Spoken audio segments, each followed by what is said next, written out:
কেমন করে ঘুমাও তুমি, কেমন করে ঘুমাও তুমি, ফজর করে কাজা।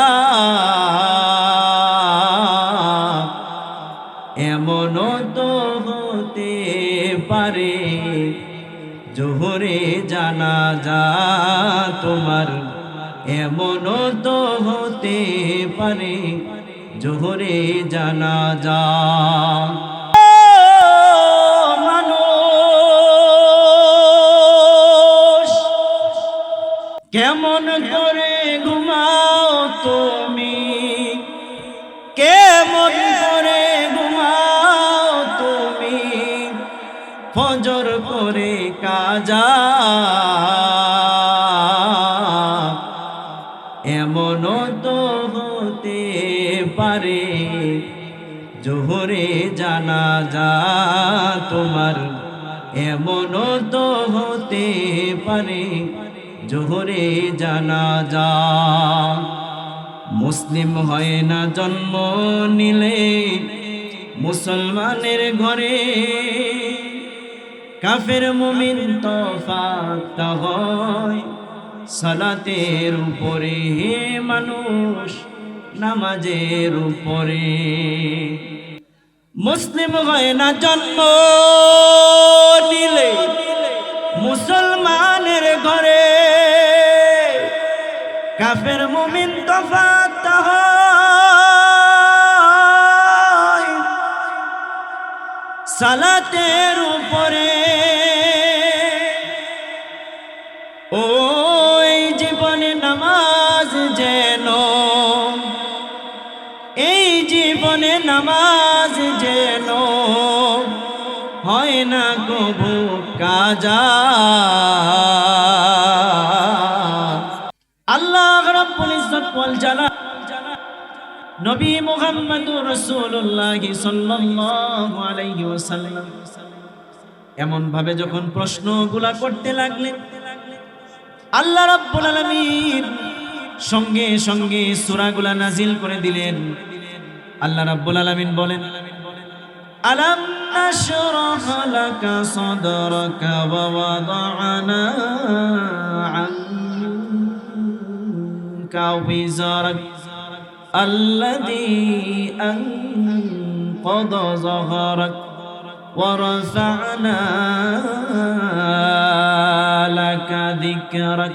জোরে বলুন আল্লাহু আকবার। আল্লাহ রাব্বুল আলামিন বলেন, নবী আপনি আমার কাছে জানতে চান, নবী আপনি আমার কাছে বারবারে জানতে চান কি কি নিয়ামত আমি আপনাকে দান করেছি। ওগো নবীজি, আমি আপনাকে উল্টা প্রশ্ন করি, আমি কি আপনার শোককে সদর করি নাই? গো নবীজি, আমি কি আপনার শরহে সদর করি নাই? এই শরহে সদর করায় আমার পক্ষ থেকে নিয়ামত। আমার বন্ধুগণ, শোককে সদর বলতে কি বোঝানো হয়েছে? ঐতিহাসিক বিদ্বান আর মুফাসসিরিনে কিরামগণ বলেন, আমার আপনার নবীর জীবনে তিনবার শোককে সদর করা হয়েছে, বক্ষ বিদীর্ণ তিনবার করা হয়েছে। শোককে সদর মানে হলো বক্ষ বিদীর্ণ, গলা থেকে নিয়া নাভি পর্যন্ত, গলার ভিতরে ছড়ি ঢুকাইয়া নাভি পর্যন্ত ওইগুলাকে ফেড়ে ফেলা হয়েছে। উন্নত চিকিৎসা বিজ্ঞান যেটাকে ওপেন হার্ট সার্জারি বলা হয়, উন্নত চিকিৎসার জন্য মানুষকে কে ওপেন হার্ট সার্জারি করে। আমার আপনার নবীর জীবনে এইরকম ভাবে জীবনে তিনবার ওপেন হার্ট সার্জারি করা হয়েছিল। প্রথমবার নবীর জীবনে ওপেন হার্ট সার্জারি শোককে সদর যেটা করা হয়েছে, আমার আপনার নবীর বয়স তখন 3 থেকে 4 বছর। এমন সময় প্রথমবারের মতো শোককে সদর করা হয়েছিল। আমার আপনার নবী তখন দুধমা হালিমাতুস সাদিয়ার কোলে লালিত পালিত। এমন সময় তিনি তার দুধ ভাই আব্দুল্লাহর সাথে পাহাড়ের পাদদেশে বকরি ঘোড়া চড়ানোর জন্য চলে গেল। পাহাড়ের পাদদেশে যখন চলে গেলেন, এমন সময় একটা ভয়াবহ ঘটনা ঘটে গেল। দুইজন বড় বড় পোশাকধারী লোক আসছে। আয়েশা আল্লাহর নবীর বগলের নিচে হাত রেখে আল্লাহর নবীকে উড়ায় একটু দূরের মধ্যে জমজম কূপের পাড়ে নিয়ে গেছে। এই ঘটনা দেখে আমার বন্ধুগণ, তার দুধ ভাই আব্দুল্লাহ ভয় পায় গেল। ভয় পেয়ে যাওয়ার পর দৌড়ে দৌড়ে বাড়িতে চলে আসছে। বাড়িতে চলে এসে আমার কাছে বলছে, মা গো, এমন একটা ভয়াবহ ঘটনা দেখে আসছি। আমার কুরাইশের ভাই মুহাম্মদের সাথে ভয়াবহ একটা দুর্ঘটনা ঘটেছে। আমি চোখে দেখতে পেলাম দুইজন বড় বড় মানুষ আসলো, সাদা পোশাকধারী। এই মানুষগুলো আমার ভাইকে উঠায় নিয়ে একটু দূরবর্তীতে নিয়ে গেল। দূরবর্তীতে নিয়ে যাওয়ার পর গলার ভিতরে ছুরি ঢুকাইয়া নাভি পর্যন্ত ফেড়ে ফেলাইয়া দিছে। এবার এই ঘটনা শোনার পর হালিমাতুস সাদিয়া রাদিয়াল্লাহু তাআলা আনহা ভয় পেয়ে গেলেন। ভয় পেয়ে দৌড়ে দৌড়ে পাহাড়ের মধ্যে চলে গেল। যাওয়ার পরে দেখে শিশু নবী মুহাম্মদ চেহারা তার মলিন হয়ে আছে।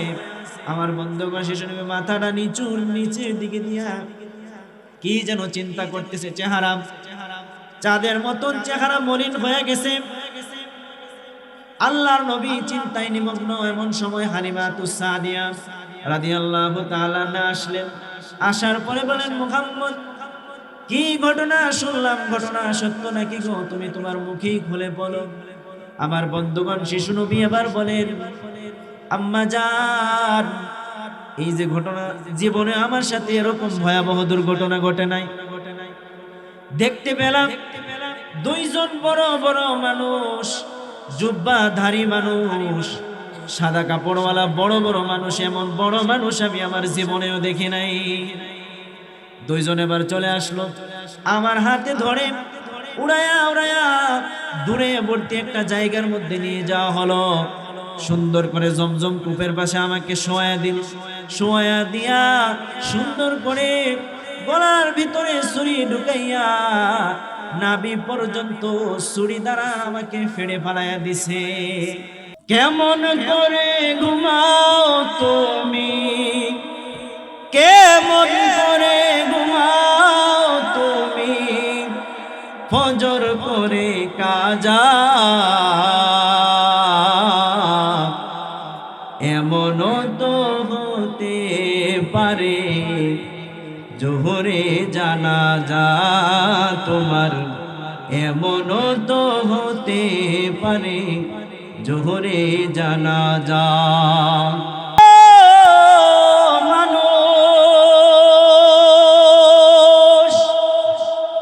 কেমন করে ঘুমাও তুমি, কেমন করে ঘুমাও তুমি, ফজর করে কাজা। এমন তো হতে পারে জোহরে জানাজা তোমার, এমন তো হতে পারে জোহরে জানাজা। মুসলিম হয় না জন্ম নিলে মুসলমানের ঘরে, কাফের মুমিন তফাৎ হয় সালাতের উপরে, মানুষ নামাজের উপরে। মুসলিম হয় না জন্ম নিলে মুসলমানের ঘরে,